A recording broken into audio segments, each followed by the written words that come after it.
오늘 본문 말씀이 참 길지요. 8절로 38절 성막 만드는 내용을 기록해 놓고 있습니다. 절수로는 31절이나 됩니다. 근데 이 나오는 내용을 잘 읽다 보면 우리가 어디서 본 내용이에요.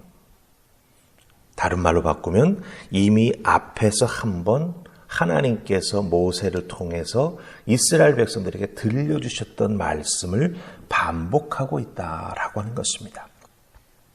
출애굽기 26장에 나오는 말씀이죠. 그 내용을 36장에서 지금 반복하고 계세요. 하나님께서 이스라엘 백성들을 통해서 성막을 어떻게 만들어야 할지 모세의 입술을 통해서 명령하신 겁니다. 그래서 26장의 시제를 보면은 미래에 이루어질 일이기 때문에 하나님께서 모세에게 이렇게 해야 한다라고 미래 시제로 말씀하세요. 그런데 오늘 우리가 읽은 36장에 나오는 이 성막 만드는 내용은 그 명령에 따라서 실제로 이스라엘 백성들이 몸을 움직여 성막을 제조하고 있는 내용이 나옵니다. 그래서 이 36장에 쓰인 시제는 과거 시제로 다 쓰이고 있어요. 하나님이 처음 말씀하실 때는 미래 시제로 말씀하셨고 이스라엘 백성들이 하나님의 말씀을 듣고 순종해서 성막 짓는 것을 준행해 나아가는 그 기록은 과거 시제로 무엇을 의미합니까? 다 완료되었다, 완성되었다라고 하는 의미로 과거 시제가 쓰이고 있다라고 하는 거예요. 별것 아닌 차이인 것 같지만 중요한 것은 무엇입니까? 이스라엘 백성들이 듣고 어떻게 했다? 순종하여서 하나님 임재의 상징인 성막을 그 광야를 움직여 나아가는 참 힘들고 어려운 상황 속에서 온전히 완성하여 요즘 말로 말하면 헌당 예배를 하나님 앞에 올려드렸다라고 하는 거예요. 이렇게 귀한 순종의 역사를 이스라엘 백성들이 이루어냈습니다. 그런데 오늘 우리가 읽은 내용을 가만히 살펴보면 머릿속에 남는 건 무엇이 남습니까? 복잡한 무언가 길이를 재고 그걸 어떻게 연결하고 이렇게 만들려고 한 하나님의 말씀이 머릿속에 이렇게 남지만 그림을 그려보면 딱 두 가지입니다. 첫째는 덮개 혹은 휘장, 그리고 성막을 이렇게 딱 든든하게 세우는 널판지 만드는 내용.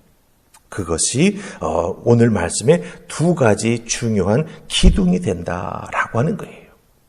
이 휘장이나 덮개 혹은 성막을 둘러싸는 널판, 여기에는 아주 중요한 신앙적인 의미가 담겨져 있다라고 하는 것입니다. 그래서 이스라엘 백성들이 순종하여 완성했던 그 성막의 가장 중요한 부분인 이 덮개와 널판, 이것이 갖고 있는 우리에게 주는 영적인 의미가 무엇인가라고 하는 것을 오늘 말씀을 통해서 살펴보도록 하십시다. 자, 우리 성막의 이 휘장이나 혹은 덮개에 대한 말씀이 8절과 14절과 19절에 나와요.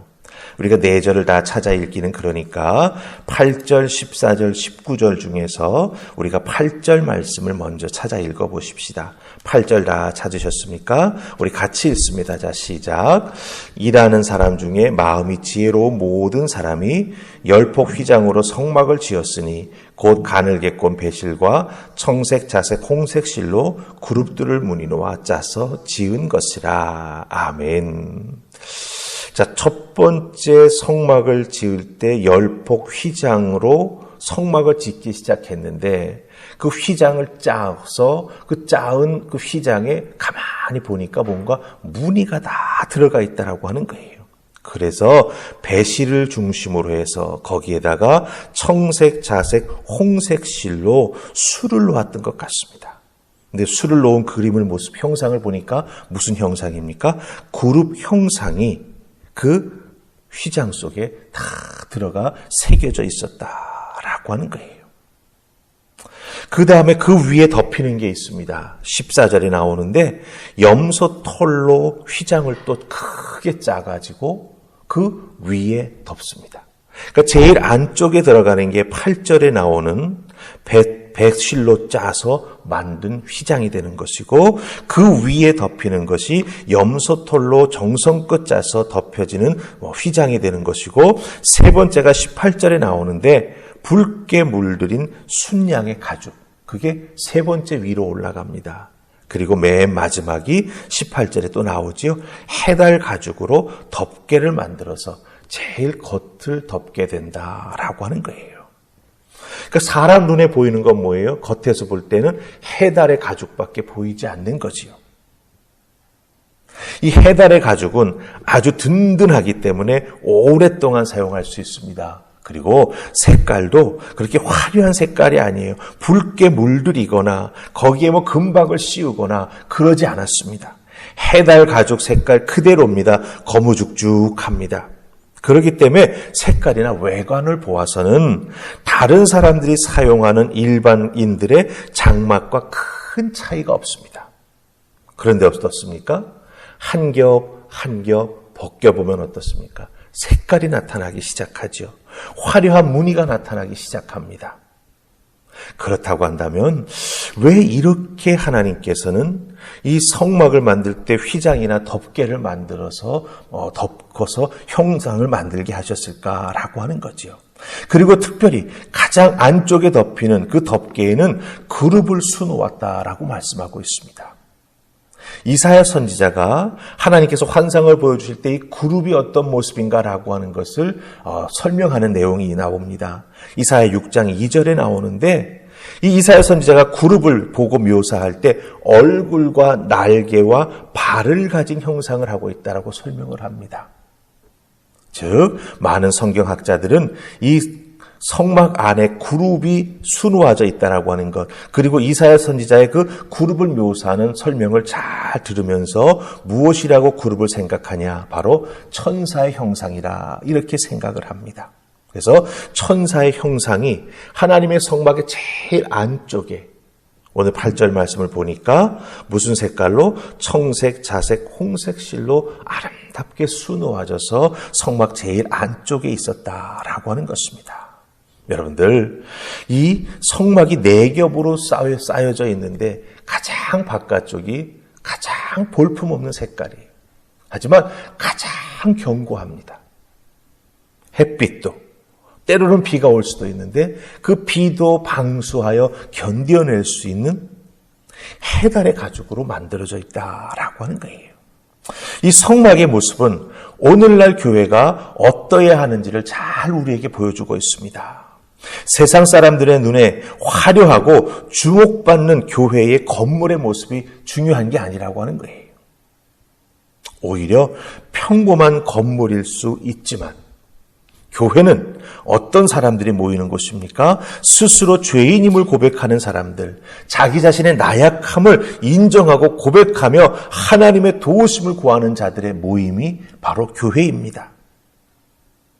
그러나 바로 그 모임, 그 교회에 하나님의 은혜를 베풀어 주시고 함께 해 주시기 때문에 그 교회는 하나님의 은혜와 사랑과 권능이 넘치고 겉모습이 아닌 우리 하나님의 임재와 성령님의 역사하심을 통해서 하나님의 뜻에 순종해 나아가는 교회가 된다라고 하는 것이죠.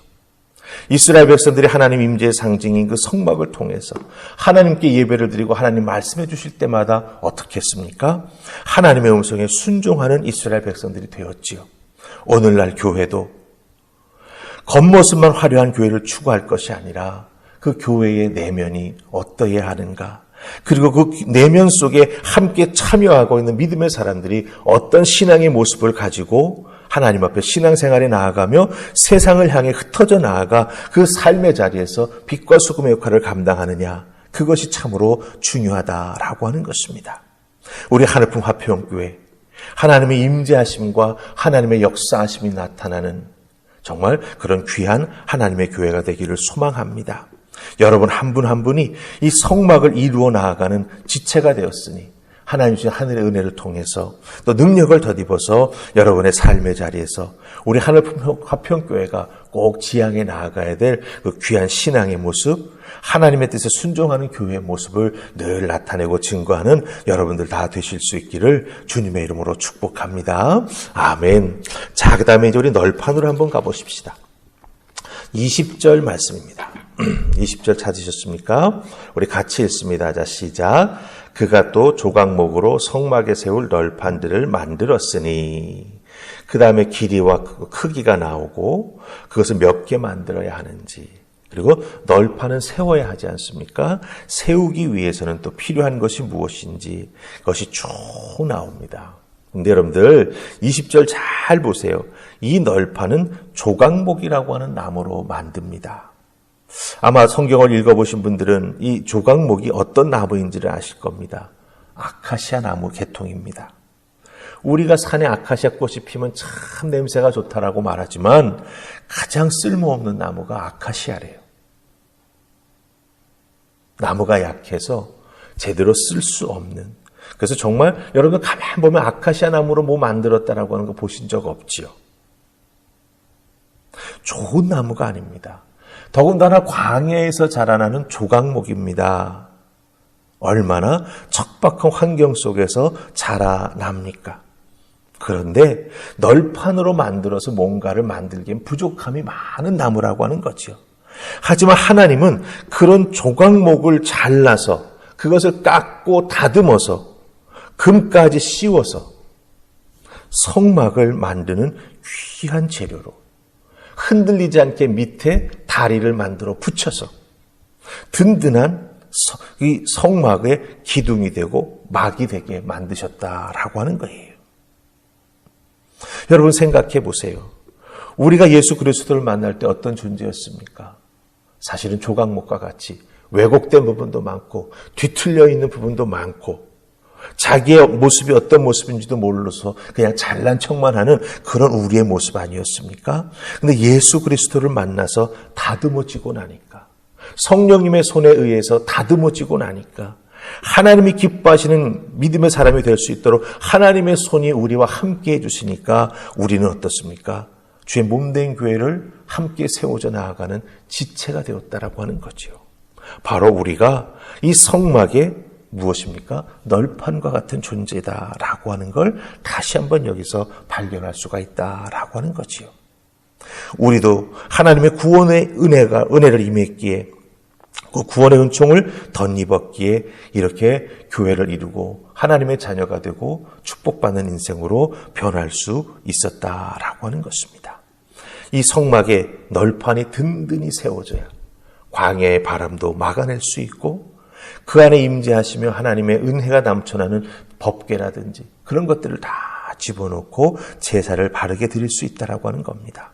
여러분 한 분 한 분이 흔들리지 아니하는 믿음의 뿌리를 말씀에 내리고 든든히 세워질 때 하나님의 도우신 은혜를 통해 여러분 스스로도 축복받는 인생이 될 것이며 또한 우리 하늘품 화평교회도 하나님의 뜻을 이루어드리는 아름다운 예배 공동체, 선교 공동체가 될 줄로 믿습니다.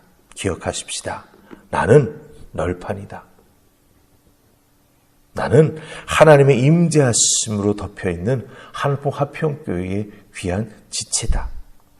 그 믿음과 그 생각을 변치 않고 지켜나갈 때 하나님께서 주신 하늘의 은혜가 여러분에게 충만할 것이고 또 여러분을 들어 사용하시는 하나님의 선택하심과 또한 하나님께서 모든 사명을 맡겨주시는 그 위탁이 여러분의 삶에 함께하면서 축복받는 인생이 될 줄로 믿습니다.